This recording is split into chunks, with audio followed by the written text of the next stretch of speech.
Olá, alunos! Eu sou a professora Suelen Freitas. Estou responsável em informar para vocês e repassar a disciplina de Psicologia Organizacional no curso de Administração. E sempre surge a pergunta, por que estudar Psicologia Organizacional? Qual a importância dela para o ambiente de trabalho, para o bom gestor, para o bom administrador?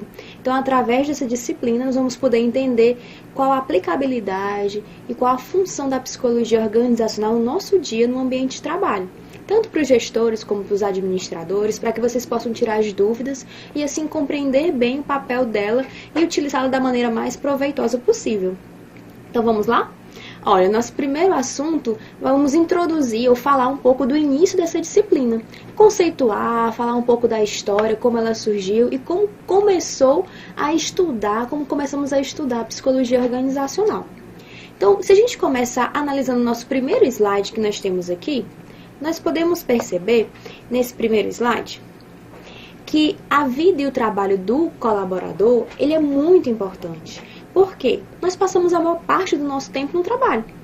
Então é normal que é lá que nós levamos nossas tensões, despejamos os nossos problemas, né? Passamos inúmeras horas. Atentem para essa gravura que vocês estão vendo aqui no slide. Vejam que nela nós observamos alguém durante muitas horas sozinho no ambiente escuro, que é o seu ambiente de trabalho. Percebemos uma foto da família ao lado esquerdo, percebemos que aquela pessoa está no ambiente fora do seu horário padrão, do seu horário normal. E isso tudo só para transparecer para todos nós que nós passamos uma parte significativa das nossas vidas dentro de uma organização. E aí, você se identificou com essa fotografia? Pois bem, não é o único, não é? Então todos nós passamos boa parte no ambiente de trabalho. E nessa boa parte estamos produzindo bens, serviços ou produtos que são de interesse supremo para a comunidade, para o ambiente em que a gente vive. No entanto, como está no ambiente de trabalho e se desvencilhar do ambiente pessoal? Isso se torna cada dia mais difícil. Por quê? Porque lá no ambiente de trabalho nós encontramos diversas tensões. Há estresse, diferenças de comportamento, de personalidade e ainda também metas e objetivos diferentes por parte de colaboradores, gestores, dentre outros. Tudo isso proporciona um turbilhão de sentimentos e emoções que fazem com que nós precisemos cada vez mais dominar o nosso comportamento no ambiente de trabalho. Percebam que dentro desse ambiente de trabalho nós temos desafios, expectativas, demandas cada vez mais crescentes, que fazem com que nós necessitemos imensamente de controle e, como muitas pessoas falam, de inteligência emocional. Ainda, muitos que estão no ambiente de trabalho mencionam que poucas coisas afetam tão fortemente um colaborador do que perder o emprego. Pesquisas recentes mencionam que existem 3 dores primordiais no ser humano. Infelizmente, a primeira dor é perder um ente querido. A segunda dor é o fim de um relacionamento. Mas, pasmem, a terceira grande dor do ser humano é perder o emprego. Então, apesar de vivermos num ambiente tenso, num turbilhão de informações e de personalidades, de comportamentos e demandas que é o nosso local de trabalho, longe da família, ainda sentimos ela como uma terceira dor grande em cada um de nós. Então, ninguém está preparado para perder o emprego, mas também ninguém está preparado, muitas vezes, para se manter tantas horas a fio nele.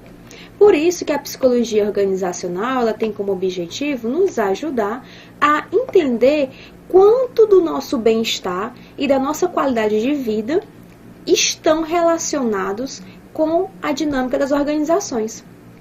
Assim como os benefícios, colhemos benefícios por estarmos no ambiente de trabalho, também temos muitos males, dores ou problemas por estarmos dentro dele. Então, quanto da nossa saúde, quanto do nosso prazer do dia a dia está relacionado ao trabalho? As pesquisas demonstram cada vez mais que hoje a maioria dos nossos anseios, desejos, expectativas, dores e felicidades estão relacionados ao ambiente de trabalho. Então, por isso, precisamos estudar o psicológico do ser humano, como ele se comporta nesse ambiente, para que possamos então assim encontrar alguém sadio mentalmente, sadio psicologicamente, para enfrentar essas demandas, enfrentar as dificuldades do ambiente familiar e ainda assim conseguir equilibrar todas essas necessidades que o ambiente familiar e do trabalho nos traz, para que possamos então assim conseguir administrar da forma adequada. Ainda, observando o comportamento humano, nós podemos dizer que o humano, para que ele possa compreender o seu papel no ambiente de trabalho, ele precisa também compreender o nível das relações que são criadas no interior das organizações. Esse trabalho de compreensão demanda esforço e tempo por parte do colaborador. Sendo assim, é importante entender um pouco do contexto histórico. Podemos ver facilmente nessa imagem, uma imagem inclusive bem conhecida dos estudantes de administração, com respeito a como era o nosso trabalho há muitos anos atrás. Então, no fim do século XIX, um cenário apareceu. Com a industrialização e a crescente demanda por homem trabalhar como máquina, surgiu então os primeiros estudos voltados para a psicologia organizacional. Percebemos que na região do cenário ocidental, no fim do século XIX, existia um grande estudo voltado para a industrialização. E o homem, trabalhando em forma de máquina, trabalhava simplesmente para sobreviver. Mas qual é o seu objetivo? Qual a sua meta no ambiente de trabalho? Sua condição de trabalho era satisfatória? Era salubre ou não? Isso não era pesquisado. No entanto, pasmem, não foi um psicólogo que deu início a esse estudo. Pensando, obviamente, num trabalhador produtivo, a psicologia do trabalho surgiu pensando, lógico, na produtividade dele. E aí um engenheiro, muito conhecido de todos vocês, Taylor, fez os primeiros estudos de como o ser humano poderia melhorar a sua produtividade no ambiente de trabalho. E é lógico que começou então a se pesquisar produtividade aliada à satisfação. Então, foi estudado como é que os homens poderiam no ambiente de trabalho produzir aquilo que seus empresários ou patrões precisavam, desejavam, bem como também eles estivessem satisfeitos para que a sua produtividade fosse de acordo com o necessário. Daí, Taylor, então, desenvolveu a administração científica com o objetivo de estabelecer princípios para orientar as práticas organizacionais e, assim, aumentar a produtividade. E a partir de estudos, agora sim, de Taylor, com outros psicólogos associados, passaram-se então a se pesquisar o que é que motiva o homem a trabalhar, o que faz com que ele trabalhe cada vez mais e cada vez melhor. E diante da especificidade de cada trabalho, então o homem ele foi se adaptando e foi sendo colocado para as melhores práticas. Surgiu também a preocupação em treiná-lo, em selecioná-lo de acordo com as suas demandas, de acordo com as suas habilidades, para que ele pudesse, de novo, como já falamos, ser cada vez mais produtivo.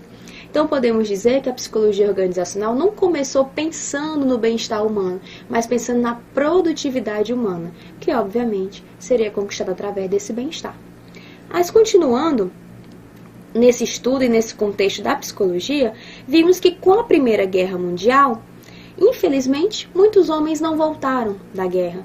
E sabemos que o homem era a principal força de trabalho.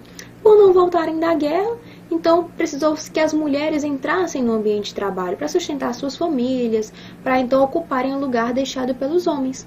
E nessa necessidade desse produto novo chamado mulher entrar no mercado de trabalho, pensou-se então em capacitar ou até mesmo testar suas habilidades para que elas pudessem ser tão competitivas, eficazes e assim compreender qual seria a sua adaptabilidade ao ambiente de trabalho, visto que nessa época os homens trabalhavam 12, 18 horas. Continuando, podemos perceber que esse contexto histórico permitiu que os colaboradores fossem contratados de acordo com seu desempenho, pudessem treinar e executar melhor as suas tarefas. Mas, enfim, em que momento a psicologia começou a ser pensada com o objetivo de trabalhar características comportamentais? Bem, isso é o que vocês vão poder ver nas próximas aulas. Nos nossos próximos encontros, poderemos falar de que forma a psicologia trouxe para nós hoje informações de liderança, comportamento humano, que podemos utilizar na nossa gestão e melhoria de resultados. Então, até o nosso próximo encontro e nos vemos, então, nas próximas aulas.